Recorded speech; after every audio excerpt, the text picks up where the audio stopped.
मनोविज्ञान कहे जे प्रेम केवल आम देहर काम बासना आम करिथाउ जेउथिरे आमे जड़े महिला शरीर को उपभोग करने को इच्छा रखिथाउ। मनोविज्ञान कहे जे प्रशंसा मिथ्या होइतिले मध्य झील मान परामर्श मागिबाकू चेष्टा करंतु। यह करबा द्वारा झील माने बहुत खुशी अनुभव करती। मनोविज्ञान कहे जे महिला माने पुरुष साथी शारीरिक संपर्क रखा लाज करती नहीं। मनोविज्ञान कहे जे जीवन में बाधा विघ्न और असुविधा समस्त को मिल न थाए कारण भाग्य भाग्यशाली लोक मानू आपणवाक परीक्षा करिथाए।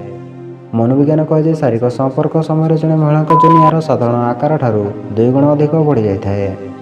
मनोविज्ञान कहे जे जेतेबेले जड़े पुओ गोटे झील को मनर भावना किंबा किसी भाव प्रवणता कथा विषय कही थाए सेतेबेले से झील यह शुणा खूब पसंद करथाए। मनोविज्ञान कहे जे अधिकांश महिला शारीरिक यौन संपर्कर चरम सुख पाइबारे असंतुष्ट रही जाती। मनोविज्ञान कहे जे जेतेबेले जड़े महिला तुमको पचारती कौन से मोटी जाइछंती कि सेतेबेले तुम विरक्त नवा उचित कारण से तुमठार ना शब्द शुणा पसंद करथांती। मनोविज्ञान कहे जे अधिकांश महिला सेमानकठारू बड़ बयसर पुरुषों प्रति अधिक आकर्षित होती। मनोविज्ञान कहे जे सर्वोत्तम शारीरिक संपर्क आपणक साथी प्रेम अंतर्भुक्त करथाए।